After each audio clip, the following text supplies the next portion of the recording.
आज हम लोग डिस्कस करने जा रहे हैं गुरुत्वाकर्षण के बारे में। और गुरुत्वाकर्षण जो है उसे हम क्या कहते हैं, ग्रेविटेशन भी कहते हैं। तो देखिए, आपने अनुभव किया होगा, बहुत साधारण सा अनुभव है। कभी आपने ध्यान दिया कि किसी वस्तु को अगर हम ऊपर से छोड़ रहे हैं, इतनी हाइट से छोड़ रहे हैं, तो छोड़ने पर ये नीचे ही क्यों आती है? ये ऊपर भी जा सकती थी। क्या कारण है कि उस वस्तु की गति का नीचे होना, उस वस्तु की गति का ऊपर क्यों नहीं हो रहा है? वो कारण क्या है? तो सबसे पहले इसके बारे में विचार करने वाले वैज्ञानिक न्यूटन थे। एक घटना है, बहुत ही साधारण सी है। वो एक पेड़ के नीचे लेटे हुए थे, सेब का पेड़ था। वो सेब जो है वो नीचे की ओर गिरा, और नीचे की ओर गिरने पर ही उनके दिमाग में ये विचार आया कि पृथ्वी प्रत्येक वस्तु को अपनी ओर क्या कर रही है, आकर्षित कर रही है। प्रत्येक वस्तु पर एक आकर्षण बल लगा रही है। वास्तव में वही क्या है, गुरुत्वाकर्षण है। वही क्या है, गुरुत्वाकर्षण बल है। तो देखिए, मैंने लिखा है, न्यूटन के अनुसार प्रारंभ में यह माना गया कि पृथ्वी प्रत्येक वस्तु को अपनी ओर आकर्षित कर रही है। बाद में यह निष्कर्ष निकला कि प्रत्येक वस्तु दूसरी वस्तु को अपनी ओर आकर्षित करती है। इसी आकर्षण बल को गुरुत्वाकर्षण बल कहते हैं। पहले तो पृथ्वी के संदर्भ में माना गया, फिर यह माना गया पूरे ब्रह्मांड का प्रत्येक पिंड या प्रत्येक कण दूसरे पिंड या कण को अपनी ओर क्या कर रहा है, आकर्षित कर रहा है। तो इसी जिस बल से वो आकर्षित कर रहा है उसी को क्या कहते हैं, गुरुत्वाकर्षण बल कहते हैं। इसके कुछ मैं आपको उदाहरण बता रहा हूं। पहला उदाहरण है ऊपर फेंकी गई वस्तु का नीचे की ओर लौटना। आप सोच रहे हैं किसी वस्तु को ऊपर की ओर फेंक रहा है, कुछ ऊंचाई तक जाएगी, वापस लौटकर नीचे की ओर आएगी। तो वो नीचे की ओर इसलिए आ रही है, पृथ्वी उसे क्या कर रही है, अपने केंद्र की ओर आकर्षित कर रही है, एक आकर्षण बल लगा रही है। दूसरा, आप जानते हैं पृथ्वी सूर्य के चारों ओर गति करता है। पृथ्वी सूर्य के ओर चारों ओर जब गति करती है तो आप ये मान लें वृत्तीय गति होती है। और वृत्तीय गति के लिए आवश्यक होता है अपकेंद्र बल। आगे डिटेल में आप 11वीं क्लास में पढ़ेंगे। एक वृत्तीय गति के लिए आवश्यक बल होता है जिसे हम अपकेंद्र बल कहते हैं, सेंट्रीपिटल फोर्स कहते हैं। और सेंट्रीपिटल फोर्स के बिना वृत्तीय गति होना संभव नहीं है। यह वृत्तीय गति करने के लिए जो अपकेंद्र बल प्राप्त होता है, वो अपकेंद्र बल सूर्य से पृथ्वी पर लगाया गया जो गुरुत्वाकर्षण बल है उसके कारण प्राप्त होता है। और देखिए, इसके अलावा उदाहरण चंद्रमा की पृथ्वी के चारों ओर गति। आप जानते हैं चंद्रमा पृथ्वी के चारों ओर परिक्रमा करता है, तो वृत्तीय गति करता है। वृत्तीय गति के लिए अपकेंद्र बल की आवश्यकता होती है। और यह अपकेंद्र बल चंद्रमा पर पृथ्वी के द्वारा लगाया गया जो गुरुत्वाकर्षण बल है उसी से प्राप्त है। गुरुत्वाकर्षण का सार्वत्रिक नियम, यूनिवर्सल लॉ ऑफ ग्रेविटेशन क्या होता है, ये देखिए, किन्हीं दो पिंडों के बीच कार्य करने वाला गुरुत्वाकर्षण बल, या हम कह सकते हैं आकर्षण बल, पिंडों के द्रव्यमानों के गुणनफल के तो अनुक्रमानुपाती होता है, डायरेक्टली प्रोपोर्शनल होता है, तथा उनके बीच की दूरी के वर्ग के क्या होता है, व्युत्क्रमानुपाती होता है, इनवर्सली प्रोपोर्शनल होता है। दो पिंड है, एक का द्रव्यमान m1 है और एक का द्रव्यमान m2 है। इनके बीच की दूरी क्या है r? ये एक दूसरे को क्या कर रहे हैं, एक दूसरे को अपनी ओर आकर्षित कर रहे हैं। माना, अब हम इसका डेरिवेशन निकाल रहे हैं, माना m1 तथा m2 द्रव्यमान के पिंड एक दूसरे से r दूरी पर स्थित हैं, तब इनके बीच कार्य करने वाला आकर्षण बल। तो हमने बताया F जो है लगने वाला बल, उनके गुणनफल के जो द्रव्यमान है उनके डायरेक्टली प्रोपोर्शनल होता है। तो F प्रोपोर्शनल हो गया m1 m2। और उनके बीच की जो दूरी है r स्क्वायर के इनवर्सली प्रोपोर्शनल है, तो F इनवर्सली प्रोपोर्शनल हो गया r स्क्वायर की। इससे हम इनवर्सली प्रोपोर्शनल भी r स्क्वायर कह सकते हैं, या अगर हम कहना चाहें तो हम कह सकते हैं F directly proportional 1/r square, एक ही बात है। अगर हम इन दोनों को सम्मिलित कर लें, कंबाइन कर लें एक साथ, तो F प्रोपोर्शनल हो जाएगा m1 m2/r स्क्वायर। जब भी हम प्रोपोर्शनल का साइन हटाते हैं, कोई ना कोई कांस्टेंट लेते हैं, तो यहाँ पर कांस्टेंट लेते हैं कैपिटल G, तो F बराबर आ गया G m1 m2/r स्क्वायर। तो न्यूटन के गुरुत्वाकर्षण का जो नियम है, सार्वत्रिक नियम है, उसका जो फार्मूला आ गया वो आ गया F बराबर G m1 m2/r स्क्वायर। जहां पर कैपिटल G है इसको हम कहते हैं सार्वत्रिक गुरुत्वाकर्षण नियतांक। कैपिटल G क्या कहलाता है, सार्वत्रिक गुरुत्वाकर्षण नियतांक कहलाता है। अगर हम इसका मात्रक निकालना चाहें तो यहाँ पर देखिए, मैंने रफ निकाल के भी बताया है।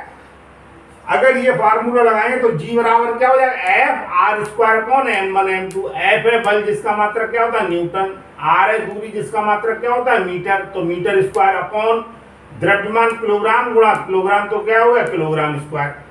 तो इसका मात्रक newton into metre square upon kilogram square होता है। और इसका जो मान है ये है 6.673 into 10⁻⁻11 newton into metre square upon kilogram square होता है। सार्वत्रिक नियतांक ऐसे नियतांक होते हैं जिनका मान पूरे ब्रह्मांड में कहीं पर भी परिवर्तित नहीं होता है।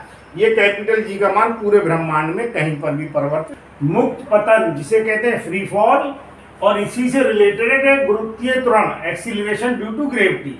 आप जानते हैं पृथ्वी की ओर मुक्त रूप से गिरती हुई वस्तु है, उसे पृथ्वी लगातार अपनी ओर आकर्षित करती है, और जिस बल से आकर्षित करती है उसे क्या कहते हैं गुरुत्वीय बल कहते हैं। अगर कोई वस्तु पृथ्वी के द्वारा आकर्षित की जा रही है उस समय लगने वाला जो आकर्षण बल होता है वो क्या होता है गुरुत्वीय बल होता है। और जो गुरुत्वीय बल है वो गुरुत्वाकर्षण बल का ही एक विशिष्ट उदाहरण है। तो कोई वस्तु जब पृथ्वी की ओर मुक्त रूप से गिर रही है उस पर एक आकर्षण बल लग रहा है, और बल लगने के कारण गतिमान वस्तु के वेग में लगातार क्या होता है परिवर्तन होता है। और यहाँ पर जब आकर्षित हो रही है तो वेग में होने वाला भी परिवर्तन जो होगा वो वेग में वृद्धि के रूप में होगा। और जब वेग में वृद्धि होगी, वेग में परिवर्तन होगा, तो वस्तु की गति में एक क्या होता है त्वरण उत्पन्न हो जाता है। उसी त्वरण को हम क्या कहते हैं गुरुत्वीय त्वरण कहते हैं। पृथ्वी की ओर मुक्त रूप से गिरती हुई वस्तु के त्वरण में जो उत्पन्न होता है उसी को हम क्या कहते हैं गुरुत्वीय त्वरण कहते हैं। तो देखिए दोनों को मैं आपको एक्सप्लेन कर रहा हूं। सबसे पहले आप देखिए गुरुत्वीय बल, पृथ्वी किसी वस्तु को अपनी केंद्र की ओर जिस बल से आकर्षित करती है उसे गुरुत्वीय बल अथवा गुरुत्व बल कहते हैं। ये तो आपके बात हो गई जो बल पृथ्वी के द्वारा वस्तु पर अपने केंद्र की ओर आकर्षित करते समय लगाया जाता है। अब दूसरा आता है एक्सीलरेशन ड्यू टू ग्रेविटी, जिसे हम क्या कहते हैं गुरुत्वीय त्वरण कहते हैं। गुरुत्वीय त्वरण की एक परिभाषा मैंने किस आधार पर बताई, ध्यान दीजिए। त्वरण बराबर होता है वेग परिवर्तन बटे समय, और यहाँ पर जो त्वरण है वो ही क्या कहलाएगा गुरुत्वीय त्वरण कहलाएगा। तो ये वेग में वृद्धि अपॉन क्या हो गया समय। अगर समय का मान एकांक हुआ समझ रहे 1 सेकेंड हो तो गुरुत्वीय त्वरण बराबर क्या हो जाए वेग में वृद्धि। देखिए मैंने लिखा है उसी पहले डेफिनेशन से, जो पहला पॉइंट है उससे डेफिनेशन लिखिए। पृथ्वी की ओर मुक्त रूप से गिरती हुई वस्तु के वेग में एकांक समय में होने वाली वृद्धि ही गुरुत्वीय त्वरण कहलाती है। इसका मात्रक अगर हम यहाँ से लिखना चाहें तो बेटा इसका मात्रक हो जाएगा मीटर प्रति सेकंड स्क्वायर, मीटर प्रति सेकंड स्क्वायर। दूसरा आप देखिए एक फार्मूला में न्यूटन के गति का जो द्वितीय नियम है उसके F बराबर क्या पड़ा है में। अब जो लगने वाला बल है उसके कारण, पृथ्वी के कारण लगने वाला जो बल है उसके कारण जो उत्पन्न त्वरण होगा वो गुरुत्वीय त्वरण कहलाएगा स्मॉल जी। तो G बराबर F अपॉन क्या हो गया M, G बराबर हो गया बल अपॉन द्रव्यमान। अगर द्रव्यमान का मान एकांक हो तो बल और गुरुत्वीय त्वरण के मान आपस में क्या हो जाएंगे बराबर हो जाएंगे। तो हम यहाँ से परिभाषा कह सकते हैं एकांक द्रव्यमान की वस्तु को पृथ्वी अपने केंद्र की ओर जिस बल से आकर्षित करती है उसी को गुरुत्वीय त्वरण कहते हैं। और यहाँ से अगर हम इसका मात्रक लिखना चाहें तो यहाँ से इसका मात्रक लिख सकते हैं न्यूटन प्रति किलोग्राम। क्या लिख सकते हैं न्यूटन प्रति किलोग्राम लिख सकते हैं। इस प्रकार से मैंने गुरुत्वीय त्वरण की आपको दो परिभाषाएं बता दी। एक समान अर्थ में ये समझ सकते हैं पृथ्वी की ओर मुक्त रूप से गिरती हुई वस्तु के वेग में होने वाली जो वृद्धि है उसी को हम क्या कहते हैं गुरुत्वीय त्वरण कहते हैं। डेफिनेशन के रूप में हम इस प्रकार से लिख सकते हैं स्मॉल जी जिसे हम कहते हैं गुरुत्वीय त्वरण तथा कैपिटल जी जिसे हम कहते हैं सार्वत्रिक गुरुत्वाकर्षण नियतांक, इनमें क्या संबंध होता है। तो आज टॉपिक है स्मॉल जी तथा कैपिटल जी में संबंध। महत्वपूर्ण टॉपिक है, तो इसे हम 11th में भी आगे पढ़ेंगे। माना पृथ्वी का द्रव्यमान कैपिटल M है और पूरा द्रव्यमान हम ये मानते हैं उसका जो केंद्र है वहां पर संकेंद्रित है, हम उसके पूरे द्रव्यमान को केंद्र पर मान लेते हैं, उसकी त्रिज्या कैपिटल R है। माना स्मॉल m द्रव्यमान की कोई वस्तु पृथ्वी तल से कुछ ऊंचाई पर स्थित है, या ऐसा भी संभव हो सकता है कि पृथ्वी तल पर ही स्थित हो। वस्तु की पृथ्वी की केंद्र से दूरी हम कैपिटल R ही मान सकते हैं, क्योंकि ऐसा भी मैंने बताया कंडीशन हो सकती है कि पृथ्वी तल पर ही वस्तु स्थित हो। तब पृथ्वी द्वारा वस्तु पर लगाया गया बल, जिसे हम क्या कहते हैं, गुरुत्वीय बल कहते हैं। इसे हम न्यूटन के गुरुत्वाकर्षण नियम से निकालेंगे, जिसके बारे में आप पढ़ चुके हैं। F बराबर G capital M small m upon are square. एक पिंड का द्रव्यमान गुणा दूसरे पिंड का द्रव्यमान अपॉन में दोनों पिंडों के बीच की दूरी का क्या होता है, स्क्वायर। F बराबर जी m1 m2 अपॉन क्या होता है, आर स्क्वायर होता है। अब आप देखिए, इसी बल F के कारण वस्तु में गुरुत्वीय त्वरण स्मॉल g उत्पन्न हो रहा है। तब न्यूटन के गति का जो दूसरा नियम है वो क्या होता है, F बराबर ma होता है, जिसे हम द्रव्यमान गुणा त्वरण कह सकते हैं। यहाँ पर जो त्वरण है वही त्वरण क्या कहलाएगा, गुरुत्वीय त्वरण कहलाएगा, स्मॉल g से रिप्रेजेंट करेंगे। ये इक्वेशन नंबर 2 मान ले रहे हैं हम। From equation first and second we get, दोनों F के मान है हमने आपस में बराबर कर दिए। स्मॉल m से स्मॉल m कैंसिल हो गया, स्मॉल g बराबर आ गया capital G m upon are square. ये स्मॉल g तथा कैपिटल G में संबंध होता है।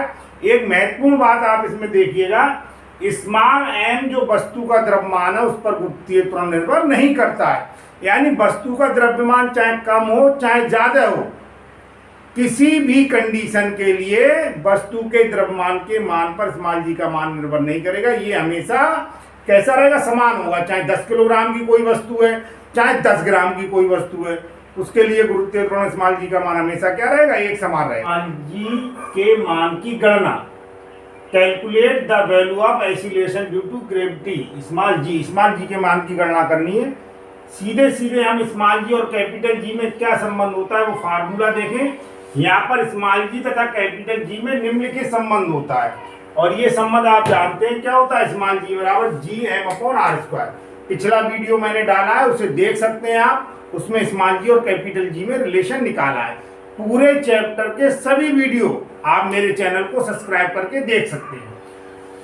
गुरुत्वाकर्षण नियतांक कैपिटल G जिसे हम कहते हैं, इसकी वैल्यू होती है 6.67 × 10⁻11 newton × metre square upon kilogram square. पृथ्वी का द्रव्यमान कैपिटल M है, जिसका मान होता है 6 × 10⁻24 किलोग्राम। पृथ्वी की त्रिज्या कैपिटल R है, जिसका मान है 6.4 × 10⁻6 मीटर।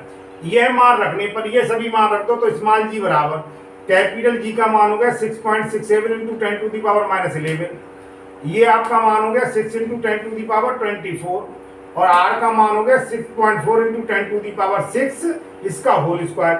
जब इसे हम कैलकुलेट करते हैं, कैलकुलेट करने के बाद पृथ्वी के गुरुत्वीय त्वरण का मान आ जाता है स्मॉल g का मान आ गया 9.8 मीटर पर सेकंड स्क्वायर। एक छोटी सी चीज मैं आपको बताता चल रहा हूँ, यहाँ पर स्मॉल g है, यहाँ पर नियतांक स्मॉल g का मान एक ही स्थान पर तो क्या रहेगा, समान रहेगा, लेकिन स्थान परिवर्तन के साथ यह परिवर्तित हो जाएगा। जबकि कैपिटल G है सार्थक गुरुत्वाकर्षण नियतांक। सार्थक गुरुत्वाकर्षण नियतांक का जो मान होता है वो पूरे यूनिवर्स में एक समान होता है, कहीं पर भी परिवर्तित नहीं होता है। जबकि केवल नियतांक जैसे स्मॉल g है, इसका मान स्थान परिवर्तन के साथ परिवर्तित हो जाता है। यह नियतांक और सार्वत्रिक नियतांक में है। द्रव्यमान तथा भार के बारे में बहुत ही छोटी बात है, लेकिन बहुत ही महत्वपूर्ण बात है। 8th तक आपने कभी ध्यान, अब 9th स्टैंडर्ड में आप आ गए, शायद आपने भार और द्रव्यमान के बारे में क्या अंतर है इस पर विचार ही नहीं किया होगा। जनरली 8th क्लास तक हम लोग क्या समझते हैं, एक ही चीज समझते हैं। तो आज हम समझ रहे हैं कि द्रव्यमान क्या है और भार क्या है, और एक प्रकार से इन दोनों में डिफरेंस क्या है। तो आप देखिए, किसी वस्तु के पदार्थ का जितना परिमाण होता है, जितनी उसकी मात्रा होती है, जितनी उसकी सहती होती है, क्वांटिटी होती है, उसे क्या कहते हैं, उसका द्रव्यमान कहते हैं।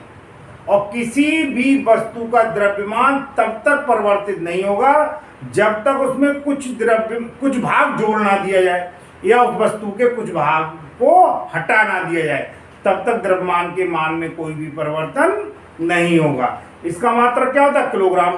तो द्रव्यमान के बारे में तो जनरली आप वैसे ही जानते हैं। अब दूसरी महत्वपूर्ण चीज इसमें आती है भार। भार आप ऐसे समझ ले, एक प्रकार का क्या है, बल है। मैं आपको एक उदाहरण से बता दूं, डेफिनेशन बाद में बताऊंगा। हमारा द्रव्यमान आप मान लीजिए 50 किलोग्राम है, तो 50 किलोग्राम जो क्वांटिटी है ये तो द्रव्यमान हो गई। अब हम किसी कुर्सी पर बैठे हुए हैं, तो कुर्सी पर आपने देखा होगा नीचे की ओर क्या कर रहे हैं, हम एक बल लगा रहे हैं, है ना, क्योंकि पृथ्वी क्या कर रही है, आकर्षित कर रही है हमें अपने केंद्र की ओर। तो अगर हम द्रव्यमान के मान को गुरुत्वीय त्वरण से गुणा कर दें तो हमारा निकल के आएगा भार। तो भार एक प्रकार का क्या है, बल है। तो देखिए भार क्या है, जिस बल से पृथ्वी किसी वस्तु को अपने केंद्र की ओर आकर्षित करती है उसे उस वस्तु का भार कहते हैं, वेट कहते हैं। तो स्मॉल m द्रव्यमान की वस्तु का भार कैपिटल W बराबर हो गया पृथ्वी द्वारा वस्तु पर लगाया गया आकर्षण बल, और न्यूटन का जो गुरुत्वाकर्षण नियम है उससे ये आ जाएगा G capital M small m upon r square, जहां कैपिटल M पृथ्वी का द्रव्यमान है तथा कैपिटल R पृथ्वी की त्रिज्या है। स्मॉल m हमने अलग ले लिया तो ये हो गया G capital M upon R square. अभी हमने पीछे पढ़ा स्मॉल g और कैपिटल G में संबंध, इसका वीडियो भी अपलोड है, आप मेरे चैनल को सब्सक्राइब करके सभी पूरे चैप्टर के वीडियो देख सकते हैं। हम जानते हैं कि G बराबर क्या है, G M upon R square. तो ये आपका W बराबर M और ये हमने रख दिया स्मॉल g, तो ये आ गया द्रव्यमान गुणा गुरुत्वीय त्वरण। तो यहां से पता चलता है कि भार एक प्रकार का क्या है, भार एक प्रकार का बल। किसी वस्तु का चंद्रमा पर भार, weight of any object on moon, किसी वस्तु का चंद्रमा पर भार कितना होता है ये हमें ज्ञात करना है। देखिए माना चंद्रमा पर किसी वस्तु का भार उस बल के बराबर होता है जिससे चंद्रमा उस वस्तु को अपने केंद्र की ओर आकर्षित करता है। माना वस्तु का द्रव्यमान स्मॉल m है और चंद्रमा का द्रव्यमान स्मॉल m है। स्मॉल m यहाँ पर जो लगाया है नीचे, ये किसके लिए, ये मून के लिए, चंद्रमा के लिए, तथा त्रिज्या कैपिटल RM है। तब चंद्रमा पर वस्तु का भार, तो ये हो जाएगा Wm। इसे हम न्यूटन का गुरुत्वाकर्षण नियम लगा रहे हैं, तो Wm बराबर हो जाए capital G mm small m upon RM square. माना पृथ्वी पर उसी वस्तु का भार कितना, W हम मान लें, पृथ्वी का द्रव्यमान कैपिटल M है और त्रिज्या कैपिटल R है, तब पृथ्वी पर वस्तु का भार कैपिटल W। फिर न्यूटन का गुरुत्वाकर्षण नियम हम लगा रहे हैं, तो capital G capital M small m upon R square. Equation 1 को इक्वेशन 2 से हमने डिवाइड कर दिया, तो ये डिवाइड करने के बाद ये ऐसे ही आ गया और ये क्या हो जाएगा, इनवर्स होके आ जाएगा, पलट के आ जाएगा। कैपिटल G कैंसिल होगा, स्मॉल m कैंसिल होगा, तो mm upon capital M into R square upon RM square. Capital mm ये है चंद्रमा का द्रव्यमान जिसका मान 7.36 इंटू 10⁻22 किलोग्राम होता है। कैपिटल M है पृथ्वी का द्रव्यमान 6 इंटू 10⁻24 किलोग्राम होता है। ये वैल्यू सब हम रख रहे हैं। कैपिटल R है पृथ्वी की त्रिज्या 6.4 इंटू 10⁻6 मीटर होती है। इसी प्रकार से RM है चंद्रमा की त्रिज्या जिसका मान 1.74 इंटू 10⁻6 मीटर होता है। अगर हम इसे कैलकुलेट करना है तो Wm अपॉन W बराबर आ गया 1/6, यानी Wm बराबर आ गया 1/6 इंटू कैपिटल W। वस्तु का चंद्रमा पर भार बराबर आ गया 1/6 पृथ्वी पर वस्तु का भार, यानी पृथ्वी पर वस्तु का जितना भार होता है उसका क्या रह जाता है, छठा भाग रह जाता है, छठवां भाग रह जाता है, 1/6 हो जाता है। प्रणोद तथा दाब पर, थ्रस्ट एंड प्रेशर। देखिए दाब और प्रणोद क्या होता है इसके बारे में हम आपको बताने जा रहे हैं। सबसे पहले हम इसमें से ले रहे हैं थ्रस्ट के लिए, जिसे हम कहते हैं प्रणोद। किसी वस्तु की सतह के लंबवत लगने वाले बल को प्रणोद कहते हैं। अब आप देखिए बाई एग्जाम्पल, ये तो डेफिनेशन हो गई, बाई एग्जाम्पल आपको मैं समझाने का प्रयास कर रहा हूं। ये मान लीजिए रेत है, रेत का तल है, इसमें एक गुटका है जो इस प्रकार से रखा हुआ है और दूसरा गुटका जो है उसी द्रव्यमान का, उसी प्रकार का बिल्कुल, लेकिन उसके जो सतह है वो इस प्रकार से संपर्क में रख दी गई है।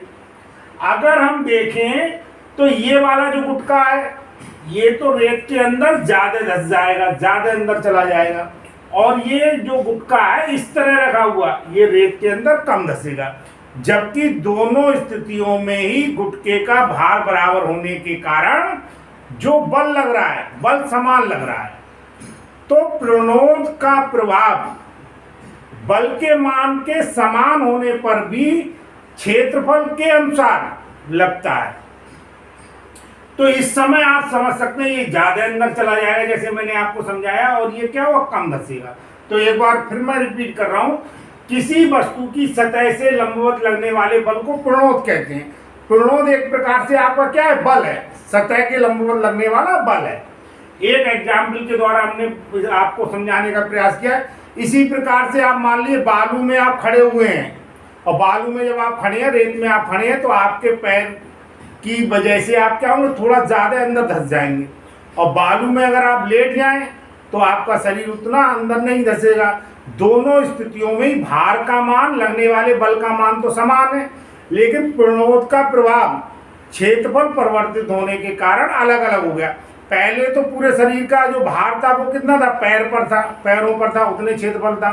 फिर किस पे पड़ने लगा, पूरे सरफेस पर पड़ने लगा। अब आता है आपका दाब। तो बस आप ये समझ लें, प्रणोद का मान अगर हम एकांक क्षेत्रफल के लिए ले लें, हम कह सकते हैं किसी वस्तु के एकांक क्षेत्रफल पर जो प्रणोद होता है उसे हम दाब कहते हैं। या हम इस प्रकार से भी कह सकते हैं किसी वस्तु के एकांक क्षेत्रफल के लंबवत लगने वाला जो बल है उसी को हम दाब या प्रेशर कहते हैं। तो प्रेशर बराबर हो गया थ्रस्ट अपॉन एरिया, दाब बराबर आ गया प्रणोद अपॉन क्षेत्रफल। दाब का मात्रक न्यूटन प्रति मीटर स्क्वायर होता है, और वैज्ञानिक पास्कल के नाम से उनका जो नाम है उसी के नाम से दाब का मात्रक भी पास्कल रख दिया गया है। अब मैं आपको इसके उदाहरण बता रहा हूँ। साधारण से उदाहरण है, व्यवहारिक जीवन में हम देखते हैं कि दाब को कम करने के लिए, बढ़ाने के लिए क्या करते हैं। मकानों की जो नींव है वो क्या करते हैं, आपने देखा वो नीचे चौड़ी बनाते हैं। जब चौड़ी हम बना देंगे तो क्षेत्रफल का मान बढ़ जाएगा, और क्षेत्रफल का मान बढ़ जाने के कारण दाब का मान क्या होगा, कम रहेगा। यानी वो पृथ्वी पर या धरती पर दाब क्या लगाती है, नींव की वजह से मकान का दाब क्या होता है, कम होता है। भारी वाहनों के टायरों का चौड़ा होना, भारी वाहन होते हैं उनके टायर चौड़े इसलिए बनाए जाते हैं क्योंकि क्षेत्रफल का मान बढ़ जाने पर सड़क पर पड़ने वाले दाब का मान क्या होता है, कम हो जाता है। कीलों के जो सिरे हैं वो नुकीले होते हैं, क्षेत्रफल का मान कम होने के कारण सिरों का, उस पर जब हम बल लगाते हैं तो बल लगाने पर वो आसानी से दीवार के अंदर ठूक जाती है। इसी प्रकार से सब्जी को काटने वगैरह वाले चाकुओं, इनकी धार का तेज होना, शार्प होना, तो धार जब तेज कर देते हैं तो क्षेत्रफल का मान कम होता है, और क्षेत्रफल का मान कम हो जाने पर दाब का मान बढ़ जाता है, जिससे सब्जी वगैरह। टॉपिक आज जो है वो उत्प्लावकता, वायोएंसी कहते हैं। उत्प्लावकता क्या है, पहले मैं थोड़े से उदाहरण आपको बता रहा हूँ। किसी कुएं से अगर बाल्टी को आप रस्सी के द्वारा खींच रहे हैं तो आपने देखा होगा जैसे ही पानी की सतह से बाल्टी बाहर आती है, आपको उसका वजन, जिसे हम कहते हैं भार, ज़्यादा लगने लगता है। यदि किसी तालाब वगैरह में आप तैरते हैं, स्विमिंग पूल में तैरते हैं, तो आपने देखा होगा कि अपने शरीर का जो भार है आपको कम महसूस होता है। उसका कारण क्या है, उसी कारण को हम उत्प्लावकता के अंतर्गत स्टडी करेंगे। तो इसमें आता है, सबसे पहले आता है उत्प्लावन बल आता है। तो उत्प्लावन बल क्या होता है, डेफिनेशन पर अभी हम आ रहे हैं, स्टेटमेंट इसका लिखा हुआ है। जब हम किसी वस्तु को द्रव की सतह पर छोड़ते हैं तो भार के कारण उसका बल तो लगता है, भार जो है यानी बल है वो ऊर्ध्वाधरता लगता है नीचे की ओर, और जो जल है, द्रव है, वो उस पर विपरीत दिशा में ऊपर की ओर एक उछाल बल लगाता है। उसी को हम क्या कहते हैं, उत्प्लावन बल कहते हैं। उसी की वजह से वस्तु के भार में कमी प्रतीत होती है। तो उत्प्लावन बल हमने बताया किसी वस्तु को किसी द्रव में डुबोने पर उस पर द्रव के द्वारा ऊपर की ओर लगाए गए उछाल बल को ही उत्प्लावन बल कहते हैं। अब मैंने एक उदाहरण के द्वारा आपको बताने का प्रयास किया। जानते सभी लोग हैं, अगर जल की सतह पर हम कील लग दें तो वो तो डूब जाएगी, जबकि कोई कार्क, जिसे हम डार्ट कहते हैं, बोतल वगैरह पर लगी होती है, उसे छोड़ दें वो तैरती रहती है। तो उसका कारण क्या है, मैंने आपको चित्र के माध्यम से समझाने का प्रयास किया है। देखिए, सबसे पहले हम बात कील की कर रहे हैं। कील का भार नीचे की ओर कार्य करेगा और उत्प्लावन बल किधर कार्य करेगा, ऊपर की ओर। इसके डूबने का कारण ये, इसका भार तो नीचे की ओर जो कार्य करता है वो तो क्या होता है, अधिक, और ऊपर की ओर जो उत्प्लावन बल लग रहा है वो क्या होता है, कम। दोनों ही बल है, परिणामी बल किधर लगता है, नीचे की डायरेक्शन में लगता है, और कील क्या होती है, डूब जाती है। अब हम बात कर रहे हैं कार की। कार का भार ऊर्ध्वाधरता नीचे की ओर कार्य कर रहा है, और कार पर जो उत्प्लावन बल है ऊर्ध्वाधरता ऊपर की ओर कार्य कर रहा है। लेकिन इस स्थिति में कार का जो भार है वो तो कम है और उत्प्लावन बल का मान क्या अधिक है। इस वजह से परिणामी बल क्या लगता है, ऊपर की ओर लगता है। इसकी वजह से कार जल की सतह पर तैरती है। अपेक्षिक घनत्व जिसे कहते हैं रिलेटिव डेंसिटी। तो सबसे पहले आप समझ लें घनत्व जो है डेंसिटी अलग चीज है और रिलेटिव डेंसिटी जो है वो अलग चीज है। तो सबसे पहले घनत्व के बारे में हम पढ़ चुके हैं, घनत्व के बारे में ही चर्चा कर रहे हैं। किसी वस्तु के एकांक द्रव्यमान का जो आयतन होता है उसी को क्या कहते हैं, घनत्व कहते हैं। घनत्व बराबर होता है द्रव्यमान अपॉन आयतन। रो से रिप्रेजेंट कर देते हैं, कहीं कहीं स्मॉल डी से रिप्रेजेंट कर देते हैं। ये एम अपॉन बी, इसका मात्रक किलोग्राम प्रति मीटर क्यूब होता है। अब आप देखिए घनत्व की जब बात आई है तो इसी के आधार पर एक चीज हम बता दें, किसी द्रव में किसी वस्तु को जब हम डुबोते हैं तो यदि वस्तु का घनत्व द्रव के घनत्व से कम है तब तो वो तैरती रहेगी, और यदि वस्तु के पदार्थ का घनत्व द्रव के घनत्व से क्या अधिक है तो वो क्या हो जाएगी, डूब जाएगी। स्टेटमेंट के रूप में मैंने आपको लिख भी दिया है, यानी वस्तु के पदार्थ का घनत्व और द्रव के घनत्व पर किस प्रकार से रिलेशन है जिसके आधार पर वो डूबती है या तैरती रहती है। देखिए मैंने लिख दिया, किसी द्रव में वस्तु को डुबोने पर यदि वस्तु के पदार्थ का घनत्व द्रव के घनत्व से कम है तो वह द्रव पर तैरती रहेगी, और यदि वस्तु के पदार्थ का घनत्व द्रव के घनत्व से अधिक है तो वो क्या हो जाएगी, डूब जाएगी। अब हम बात कर रहे हैं आपेक्षिक घनत्व की। अगर किसी पदार्थ का हम आपेक्षिक घनत्व निकालना चाह रहे हैं तो हम उस पदार्थ के घनत्व को पानी के घनत्व से क्या दे दें, डिवाइड कर दें, भाग दे दें, तो क्या निकल के आ जाएगा, आपेक्षिक घनत्व निकल के आ जाएगा। तो किसी पदार्थ का आपेक्षिक घनत्व उस पदार्थ के घनत्व तथा पानी के घनत्व के अनुपात के बराबर होता है। आपेक्षिक घनत्व बराबर हो गया पदार्थ का घनत्व अपॉन पानी का घनत्व। चूंकि ये घनत्व ऊपर भी घनत्व है नीचे भी घनत्व है, एक प्रकार की भौतिक राशियों का अनुपात है, इसलिए इसका कोई भी मात्रक नहीं होता है। चर्चा करने वाले आर्किमिडीज के सिद्धांत की, जिन्हें आप पिछले क्लासों में भी पढ़ चुके हैं।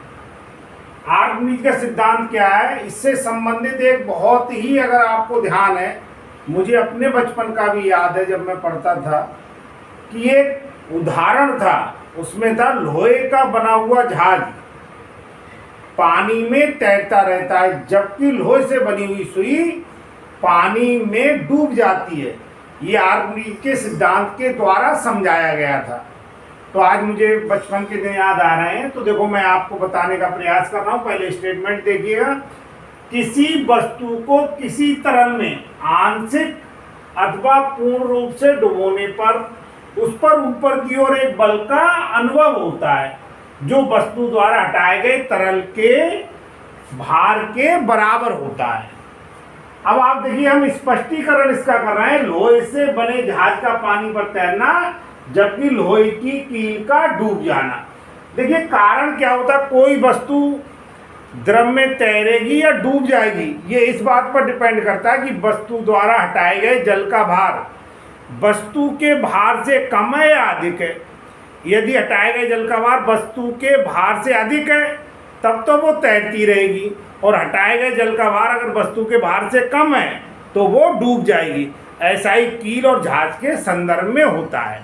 तो आप देखिए, कील द्वारा हटाए गए जल का भार कील के भार से कम होता है, जिससे कील जल में डूब जाती है, पानी में डूब जाती है, जबकि जहाज की डिजाइन विशेष प्रकार की होने के कारण उसके डूबे हुए भाग द्वारा हटाए गए जल का भार जहाज के भार से अधिक होता है, जिससे जहाज पानी पर लगातार तैरता रहता है।